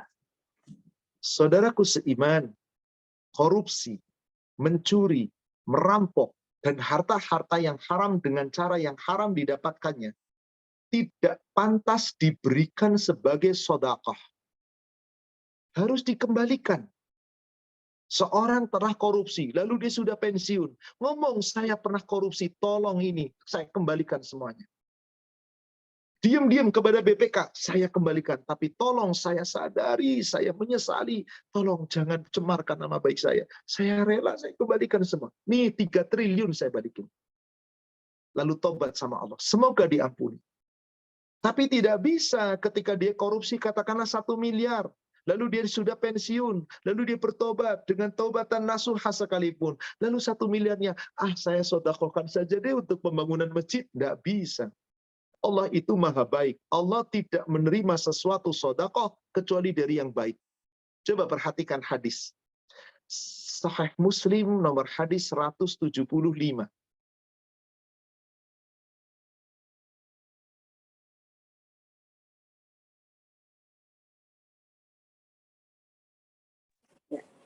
Dari Ibnu Umar radhiyallahu anhu katanya, aku mendengar Rasulullah Shallallahu alaihi wasallam bersabda, tidak diterima sholat seseorang tanpa suci, tidak diterima sedekah yang berasal dari kejahatan seperti mencuri, menipu, menggelapkan, atau korupsi, rampok, judi, dan sebagainya. Nggak bisa, Ibu. Jadi tobatnya para korupsi, para koruptor, para pencuri, para perampok, itu tidak bisa harta itu disodakohkan, dibalikin kepada yang punya hak. Negara ya, balikin sama negara. Saya sodakohkan saja, nggak digunanya, nggak diterima. Itu sampai diibaratkan oleh Rasulullah SAW, apa? La yuqbalus salat bi ghairi tuhur. Nggak diterima orang sholat kecuali dengan bersuci, wudhu. Silahkan Ibu bayangkan, Bapak bayangkan, ada orang sholat khusyuk banget. Sholat duhur sampai 20 menit, luar biasa khusyuknya. Tapi nggak wudhu, diterima nggak? Dosa yang ada orang korupsi, mencuri, merampok, berjudi, mengambil hak orang lain dengan cara haram. Tiba-tiba digunakan sodakoh, 100% nggak diterima, yang ada dosa. Inilah dia. Maka Allah tidak bisa menerima. Berarti pertanyaan kedua, bagaimana? Dia bertobat dengan tobatan nasuha. Betul. Tapi salah satu ciri tobatan nasuha orang yang korupsi, bukan cuma tobat saja dan harta korupsinya kemudian tetap diambil atau disodakohkan. 100% harta korupsinya dikembalikan. Jangan digunakan untuk apapun. Itu syarat tobatnya dengan tobatan nasuha. Kalau itu tidak dilakukan, dia tetap zalim. Demikian. Wallahu a'lam. Ya, syukron Pak. Ini pertanyaan selanjutnya. Assalamualaikum Ustadz, izin bertanya, bagaimana dengan wanita yang mengambil suami orang dengan cara ilmu pelet? Aduh. Subhanallah. Memang kalau di dalam syariat itu yang namanya ilmu pelet itu namanya tiwalah. Seorang perempuan mencari cara pergi ke seorang dukun dan seterusnya, lalu dengan sebuah benda, lalu orang itu disihir supaya timbul jatuh cinta. Maka kemudian orang itu jatuh cinta kepada si perempuan. Maka sesungguhnya orang yang telah menggunakan tiwalah atau ilmu pelet, itu haram, itu syirik, itu dosa besar. Jadi dosanya apa? Tiwalahnya ini, ilmu peletnya ini, tapi ketika menikah dengan laki-laki bagaimana? Nggak ada masalah. Si perempuan baik-baik menikah dengan laki-laki, menawarkan diri kepada laki-laki, tolong nikahi saya, biarkanlah saya jadi istri kedua. Halal, si perempuan itu dosa. Enggak, ngambil suami orang. Siapa bilang ngambil suami orang? Kalau ngambil suami orang, direbutnya suami orang, nggak boleh kepada isi yang lain. Tuh namanya merebut. Tapi kalau dia minta dinikah seorang laki-laki yang sudah punya istri, nggak merebut namanya. Tapi kan isi pertamanya, nah di sini masalahnya. Bukan si perempuan ini, tapi si suaminya. Kalau suaminya itu mengatakan, maaf wahai perempuan, aku sudah punya istri. Aku tidak mau menikahimu. Beres itu sudah. Tapi kalau si seorang wanita mengatakan, tolong nikahi saya, jadikan saya istri kedua. Si suami mengatakan, oke, saya jadikan kamu istri kedua. Tapi dengan syarat, mintalah wahai wanita dengan syarat. Istri pertamamu harus tahu. Dan aku rela, meskipun mungkin aku tidak mendapatkan jatah seperti istri pertama. Atau kamu harus berlaku adil. Tapi kalau kamu nikahi aku tanpa sepengetahuan istri pertama, maaf, tidak bisa. Karena Anda pasti dusta terus-menerus. Yang jadi masalah kan kebanyakan begitu, Ibu. Seorang wanita menikah dengan laki-laki lain, kadang-kadang bukan salahnya si wanita.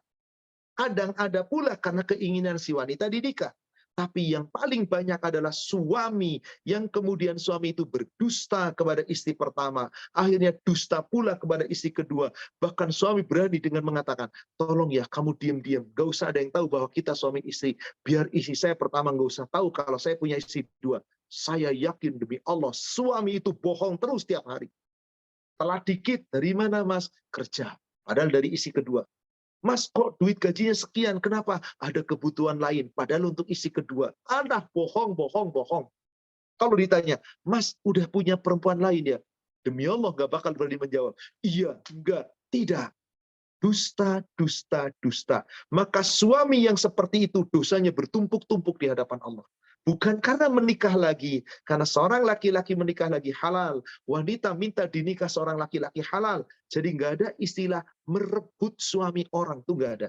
Kalau merebut suami orang berarti diambilnya suami itu dan suami itu diperintah oleh wanita. Jangan datang lagi ke istri pertama atau ceraikan istrimu yang pertama. Itu namanya merebut.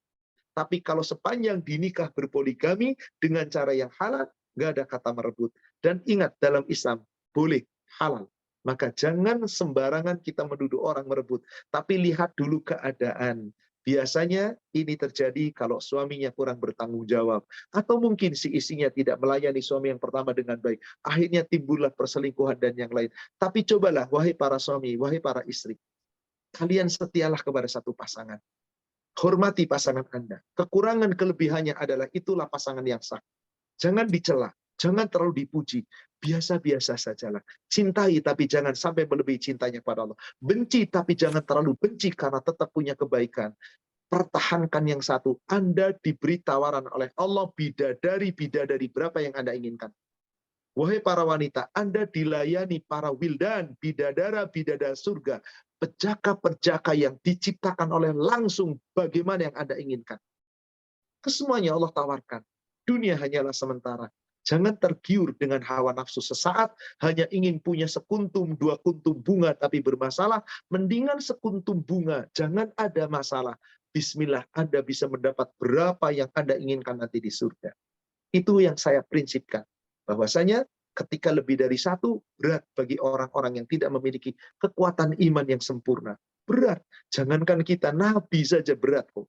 Bedanya Nabi selalu dalam perlindungan. Dan Nabi adalah makhluk Allah yang paling hebat, yang paling mulia, yang paling bertakwa, yang paling lembut. Sehingga Rasul bisa mengatasi semua. Dan istri-istri Rasul pun kemudian bisa menerima dengan lapang dada. Karena iman dan takwanya akan tawaran Allah akan surga. Wallahu a'lam. Jadi hal merebut suami orang ini berbeda dengan merebut harta orang. Wallahu a'lam. Ya, syukuran Pak. Selanjutnya Ibu Jayanti yang raise hand, saya kasih kesempatan, sudah saya unmute Bu. Tapi mohon singkat saja pertanyaannya. Ibu Jayanti, ya Terima silakan. kasih Ibu Fatma. Assalamualaikum Ustadz. Ustadz, ya saya ingin bertanya, tapi di luar topik ini Ustadz ya. Saya terbaca di surat 46 Al-Ahqaf ayat 29. Di situ dituliskan, dan ingatlah ketika kami hadapkan kepadamu Muhammad satu rombongan jin yang mendengar bacaan Al-Quran. Mereka berkata, diamlah kamu untuk mendengar bacaan itu. Maka ketika telah selesai, mereka kembali kepada kaumnya untuk memberi peringatan. Maksud dari ayat ini memberi peringatan yang macam mana? Ustadz, ini kan kaum jin. Boleh jelaskan Ustadz? Terima kasih. Assalamualaikum. Waalaikumsalam warahmatullahi wabarakatuh. Saudaraku seiman yang semoga dirahmati Allah, ibu penanya yang semoga dirahmati Allah. Jin itu ada yang beriman, jin juga ada yang kafir. Jin ada yang taat, jin juga ada yang durhaka. Jin-jin yang beriman, Allah kisahkan di surat Al-Jin, surat ke-72, surat ke-71, dari ayat 1 sampai ayat 5, itu diceritakan jin-jin yang beriman. Mereka mendengar Rasul membaca Al-Quran, bahkan mereka mengimani tentang Al-Quran. Maka mereka mengatakan, kami beriman. Dan jin mengatakan, ada, nanti di ayat ke-8-nya, ayat ke-9-nya, ayat ke-10-nya, ada di antara kami yang mencari jalan masing-masing. Ada yang beriman, ada yang sesat. Maka di antara kami yang beriman, mencari keselamatan. Di antara yang sesat, mencari kesesatan.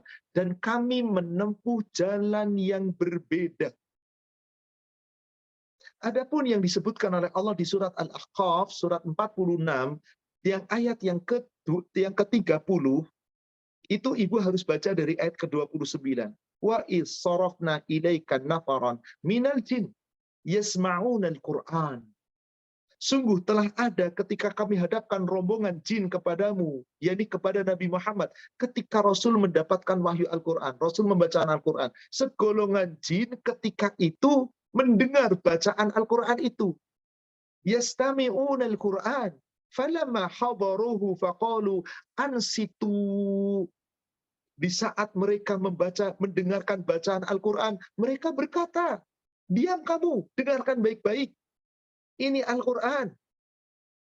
Maka apa yang terjadi? Falamma qudiya wallau ila qaumihim mundirin. Begitu sudah selesai bacaan Quran dari Rasulullah dan mereka selesai, mereka kembali ke kamarnya, memberi peringatan, yakni memberi peringatan tentang kebenaran Al-Quran. Maka jin itu berkata kepada kaumnya di ayat ke-30, qalu ya qaumana.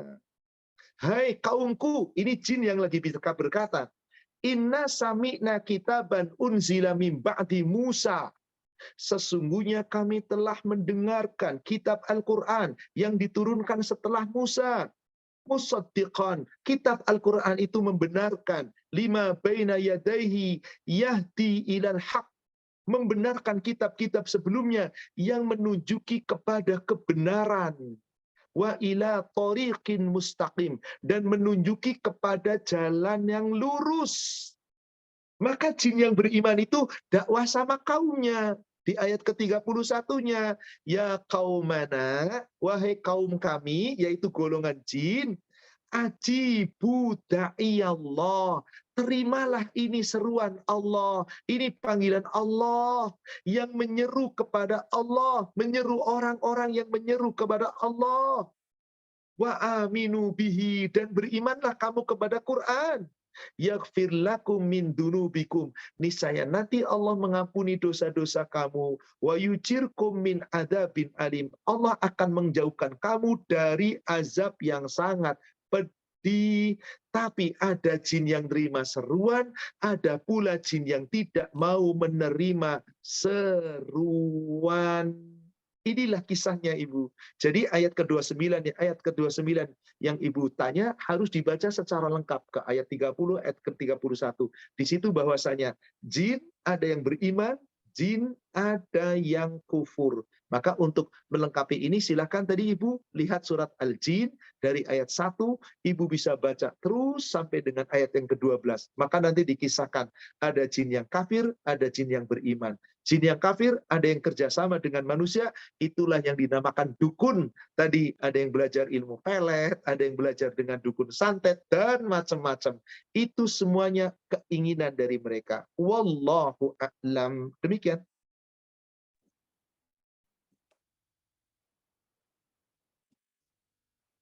Silakan berikutnya jika masih ada pertanyaan. Bismillah, izin bertanya Pak Ustadz, apakah orang yang pernah berbuat dolim, jika sudah bertobat dapat diampuni, dan apakah di yaumil akhir diperlihatkan semua dosa-dosanya? Ibu, Bapak, jamaah sekalian, gak ada manusia yang gak pernah berbuat dolim. Setiap manusia pasti pernah berbuat dolim. Ada di antara kita yang mampu gak berbuat dolim? Gak mungkin. Apakah dosa-dosanya akan diampuni? Ya, jika dia bertobat. Allah sudah berjanji. Tapi apakah nanti kedolimannya akan diperlihatkan? Diperlihatkan oleh Allah. Tapi ada catatan ampunan. Maka dia dapat ampunan. Kecuali orang-orang tertentu yang bertobat dari suatu kedoliman dan tobatan nasuha yang betul-betul menutup dan tidak pernah mengulangi dosa lagi. Orang itu ditutup total. Dan orang-orang yang menutup aib manusia di dunia, maka ditutup aibnya oleh Allah. Maka tidak dilihat-perlihatkan. Cukup hanya dirinya dan Allah yang tahu. Orang lain tidak tahu.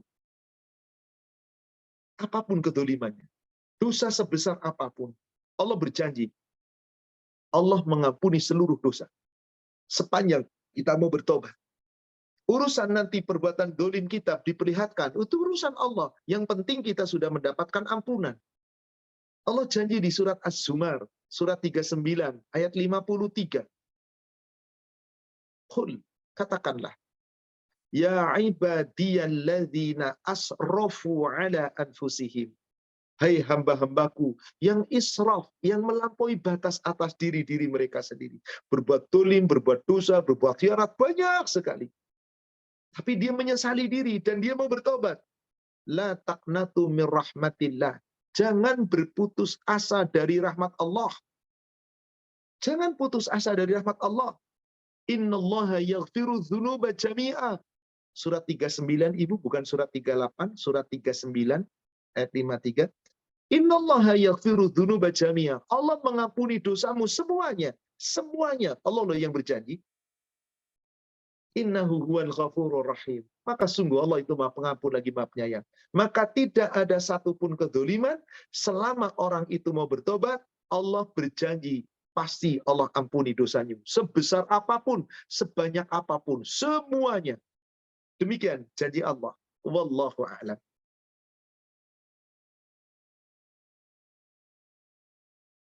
Pertanyaan selanjutnya, Pak. Pak Ustadz, yang dimaksud mengambil hak orang itu sampai sejauh apa saja? Apakah pesangon untuk pemutusan hubungan kerja yang tidak dibayar oleh perusahaan sesuai peraturan, termasuk mengambil hak orang? Apakah jasa sebagai mediator yang tidak dibayarkan dari pemilik aset kepada mediator termasuk mengambil hak orang lain? Tadi setelah dijelaskan, ngambil hak orang lain meskipun kecil ya Rasulullah, meskipun sekedar siwak. Sikat gigi, berapa harga sikat gigi Bapak Ibu? Yang paling mahal sikat gigi mungkin 100.000 atau lebih. Yang paling murah berapa sikat gigi? Cuma 2.000 atau 3.000 rupiah. Sikat gigi itu sudah dosa. Ada orang bekerja, lalu kemudian diadakan pemutusan hubungan kerja. Telah ditetapkan oleh pemerintah dan pekerja serta si pemilik perusahaan telah sama-sama sepakat, pasti ada tanda tangan. Apabila ada pemutusan hubungan kerja, kan pasti akan ada yang namanya pesangon, sesuai dengan berapa lama waktu kerjanya, berapa bulan gaji yang harus dibayarkan. Tiba-tiba perusahaan nggak bayar, jelas-jelas zolim. Zolim, karena peraturan sudah dijelaskan dan sudah ditandatangani. Kecuali tanpa ada peraturan, halal kalau nggak ada peraturan. Tapi kan ini peraturan nggak ada dalam Al-Quran. Tapi ini peraturan negara yang telah Anda tanda tangani. Dan Anda telah menyetujui. Berarti Anda wajib membayarnya. Dan Anda mampu bayar. Lain perkara Anda nggak mampu bayar. Minta keikhlasan. Ini mampu bayar. Anda bisa pergi jalan-jalan ke luar negeri. Perusahaan katakanlah dikatakan bangkrut. Tapi Anda melimpah ruah. Lalu karyawan begitu saja diberhentikan tanpa Anda memberikan apa-apa. Zolim. Pertanyaan kedua. Ada seseorang broker, perantara, calo, dan seterusnya. Lalu menolong suatu pekerjaan. Dan ini biasanya kerjasama. Orang ini ditolong dengan suatu perjanjian. Nanti kalau sudah selesai urusan, kamu dapat bayaran sekian. Kamu dapat persentase keuntungan sekian. Tiba-tiba setelah selesai semua, tidak dibayarkan kepada orang yang telah menolong tadi sebagai perantara. Zolim atau tidak? Ya haram, zolim. Sepanjang kerjasama antara perantara dengan orang yang ditolong sah, halal. Nggak ada masalah kan? Contoh, saya bekerja sama dengan A. A berkata kepada saya, tolong jualkan mobil saya. Baik, berapa mobil Bapak akan Bapak jual? 200 juta. Bagaimana syaratnya? Kalau saya bisa jualkan 200 juta, nanti Anda saya kasih persenan 2% dari 200 juta. Saya kasih ada 4 juta. Baik, saya akan jualkan mobil Anda. Gimana kalau ternyata mobilnya laku lebih dari 200 juta? Kalau mobilnya minimal lakunya 200 juta, Anda dapat 2%. Kalau mobilnya bisa lebih dari 200 juta, maka kelebihan 200 juta kita bagi 2. Halal, beres. Saya jual 210 juta. Maka 10 juta sesuai perjanjian. Bagi 2. Nih 5 juta, nih 5 juta. Sekarang mana persenan saya? Yaitu upah saya menjualkan mobil Anda yang 2%. Minta. Kok nggak dibayarkan? Zolim. Apapun, ini salah satu contoh kerjasama. Orang maklar kan menjualkan, orang maklar kan menolong. Apabila ternyata haknya tidak dibayarkan, maka ini dia telah berlaku zalim. Ingat tadi, kedzaliman sekecil apapun, meskipun sebesar kayu arak, yakni siwak, sikat gigi, sampai Rasul mengatakan bahwasanya orang yang diberikan kemampuan memimpin, lalu memimpin, kemudian dia korupsi sebesar jarum. Berapa harga jarum? Rp1.000 barangkali. Bahkan yang lebih rendah dari jarum, itu tetap penggelapan, kelak dipertanggungjawabkan. Gimana ngambil hak orang-orang sampai ratusan juta, bermiliar-miliar, atau katakanlah cuma 100 juta dan seterusnya, atau mungkin hanya urusan ratusan ribu. Allah tidak melihat besarannya, tapi Allah melihat kedzolimannya. Demikian, wallahu a'lam. Bisa sampai berapa pertanyaan lagi, Pak? Mungkin sekitar 3 pertanyaan, insya Allah masih bisa. Ya, oke. Ya. Assalamualaikum Ustadz. Bagaimana cara menebus diri kita dari api neraka apabila ada harta haram yang kita miliki dan tidak bisa kita kembalikan hartanya, misal karena sudah lama atau tidak tahu asal usulnya. Selain bertobat, kita bersedekah. Kalau kita masih menyadari berapa harta haram yang pernah kita ambil, yang kita ragu dari mana asalnya, dan kita tidak tahu siapa orangnya, keluarkan semua harta haram itu. Untuk fasilitas umum. Jangan untuk perorangan. Jangan untuk membantu fakir miskin. Tidak pantas harta haram dimakan oleh seseorang. Berikan untuk fasilitas umum. Perbaikan jalan, MCK, saluran, penerangan jalan umum, atau fasilitas umum. Silakan yang dipakai orang banyak. Itulah cara mengembalikannya. Jangan dikuasai. Jangan digunakan untuk tempat-tempat ibadah. Bismillah. Maka dengan cara itu, lalu kita bertobat. Ya Allah, semoga Engkau terima tobatku ya Allah. Kedzalimanku tentang harta, aku telah keluarkan ya Allah. Dan boleh jadi masih banyak, atau aku tidak tahu. Maka perbanyak dengan sedekah dan perbuatan baik, dan minta kepada Allah, ya Allah, semoga semua kebaikanku, sedekahku, infakku, yang aku lakukan dengan hartaku, menjadi penggugur kesalahan dan dosaku di masa lalu. Menjadi kebaikan untukku yang akan menjadikan kebaikan yang aku bawa sampai nanti berjumpa denganmu. Menjadi pahala-pahala yang berlipat ganda. Dan apabila kesalahanku terhadap orang lain, jadikanlah semua yang telah aku keluarkan menjadi penggugur pula dosa-dosa orang yang pernah aku zalimi. Bicaralah dengan bahasa kita insya Allah. Semoga Allah memaafkannya. Intinya, harta itu tidak boleh kita kuasai, nggak boleh kita sumbangkan untuk tempat-tempat ibadah atau untuk kebaikan-kebaikan pribadi, tapi gunakan untuk fasilitas-fasilitas umum. Wallahu a'lam. Ya. Selanjutnya, Pak Ustadz pernah menjelaskan mengenai zakat penjualan tanah, bukan tanah dagangan. Pertanyaannya, kapankah uang zakat dikeluarkan, menunggu setahun dulu atau langsung dikeluarkan? Terima kasih. Kalau ibu bapak menjual tanah, dan di saat menjual tanah itu bapak sudah punya harta yang lain, tanah itu laku 1 miliar hari ini. Qadarullah harta saya yang lain jatuh temponya misalkan bulan Safar, bulan depan. Sekarang bulan Muharram, bulan Safar bulan depan, tanggal 10. Maka tanggal 10 Safar keluarkan semuanya. Termasuk penjualan 1 miliar tanah yang saya jual hari ini laku. Kenapa? Harta yang 1 miliar ini mengikat dengan harta yang lain yang telah sampai nisab. Seperti itu caranya. Tapi ternyata saya sampai nisabnya Ramadan tahun depan. Ya tunggu Ramadan tahun depan. Nisabnya adalah bulan Zulhijjah tanggal 20. Ya tunggu Zulhijjah 20. Setahun lagi nanti akhir tahun. Kenapa? Nisabnya nanti. Qadarullah kemarin Zulhijjah saya sudah keluarkan semua zakat saya. Nggak ada masalah. Tapi andai kata Anda tidak punya harta apapun yang telah sampai nisab sebelum itu, sekarang saya menjual tanah, hartanya terkumpul 1 miliar dari hasil jualan tanah. Ya saya nggak bayar zakat hari ini, saya nggak bayar zakat bulan depan, bulan enggak. Saya bayar zakat di hari ini, di tanggal ini, di tahun yang akan datang. Sekarang tanggal berapa? Sekarang tanggal 5 Muharram. Qadarullah cair 1 miliar. Masuk rekening saya. Tanah sudah jadi milik orang. 1 miliar jadi duit saya. Maka sejak saat hari ini, tanggal 5 Muharram, tulis. Duit Anda sudah sampai nisab. Selama ini saya nggak punya duit, boro-boro ratusan juta, puluhan juta aja enggak, cuma 20 juta. Itu pun untuk kebutuhan, harta saya nggak pernah sampai nisab. Berarti saya nggak pernah zakat. Pada saat jual tanah seharga 1 miliar, maka saat itu harta Anda sudah sampai nisab. Catat, 1 miliar saya mulai miliki sejak tanggal 5 Muharram 1444. Maka nanti tahun depan 1445 tanggal 5 Muharram ibu bayarkan zakat dari penjualan tanah tadi. Berapa duit Anda? Yang tadinya 1 miliar Ustadz malah bertambah karena saya pakai untuk usaha juga. Jadi 1,2 miliar. Bayar dari 1,2 miliar.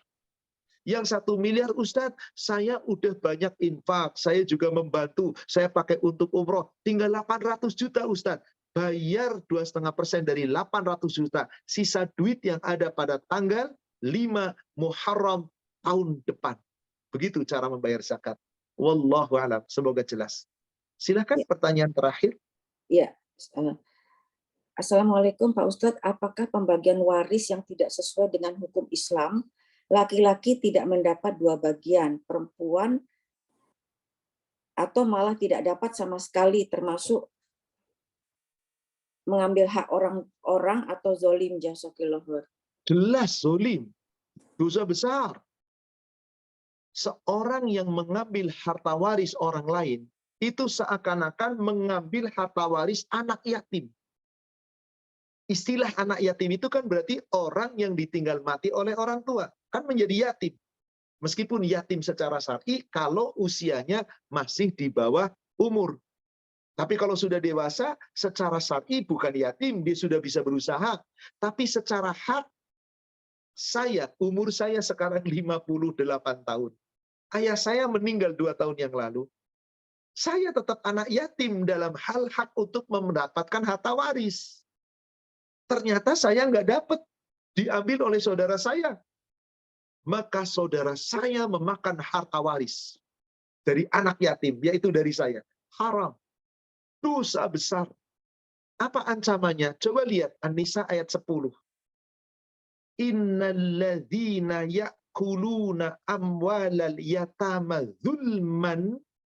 Sesungguhnya orang-orang yang memakan harta anak yatim secara zalim, berarti harta waris orang nggak dikasih. Jangankan nggak dikasih, berlaku zalim, tidak adil. Laki-laki harusnya 2 bagian, dapatnya cuma 1 bagian. Sama rata dengan perempuan. Zalim itu yang perempuan ketika dia menuntut.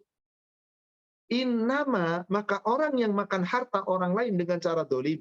Innama yakuluna fi butunihim naro. Sesungguhnya mereka tidak memakan apa-apa kecuali menelan api neraka sepenuh perutnya. Wayaslauna sa'ira, dan kelak nanti di yaumil akhir mereka akan masuk ke dalam api neraka yang menyala-nyala. Dolim benar itu, ngambil harta waris itu dolim. Kenapa? Harta waris itu hukum Allah, nggak boleh Anda kelabui. Coba ayat 11 di bagian ujung ayat. Setelah Allah menceritakan tentang hak-hak waris, ada ayat bunyinya begini di paling ujung. Faridotam minallah. Warisan yang ditentukan di ayat ini itu adalah faridotam minallah, ketetapan Allah, fardu dari Allah, hukum Allah, kewajiban Allah. Innallaha kana aliman hakima. Sesungguhnya Allah Maha melihat, Allah Maha bijaksana. Jadi nggak boleh kita berlaku berat sebelah. Kita nggak boleh berlaku curang. Siapa yang berlaku curang tentang hukum waris, berarti dia telah berlaku zalim. Demikian. Wallahu a'lam. Baik, Bapak Ibu, jamaah sekalian yang semoga dirahmati Allah. Saya rasa cukup kajian kita sudahi sampai di sini. Semoga pertanyaan-pertanyaan yang lain belum sempat terjawab, semoga telah terjawab melalui wakil dari beberapa pertanyaan yang telah dijawab tadi. Semoga kita termasuk hamba-hamba Allah yang selalu menjaga diri kita dari perbuatan dolim, sekecil apapun terhadap sesama manusia. Karena kedoliman terhadap sesama manusia, kelak nanti akan dipertanggungjawabkan di hari kiamat. Dan ingat, kedoliman adalah kegelapan-kegelapan. penyebab seseorang tidak memiliki cahaya iman di dunia, di akhirat nanti, karena kedolimannya di dunia, sehingga tidak mampu untuk masuk ke dalam surga, maka Allah akan jerumuskan ke dalam neraka. Na'udzubillah, summa na'udzubillah. Demikian saudaraku seiman, semoga kajian ini membawa manfaat dan hikmah. Lebih utama lagi, semoga mampu kita amalkan dalam kehidupan sehari-hari. Semoga Allah menjauhkan kita dari segala perbuatan zalim dengan cara apapun, dan Allah menyelamatkan kita dari perbuatan zalim. Amin ya rabbal alamin. Mari saudaraku seiman, kita sama-sama akhiri dengan doa kafaratul majelis. Subhanaka Allahumma wa bihamdika, asyhadu an la ilaha illa anta, astaghfiruka wa atubu ilaik. Alhamdulillah billahi taufik. Assalamualaikum warahmatullahi wabarakatuh. Waalaikumsalam.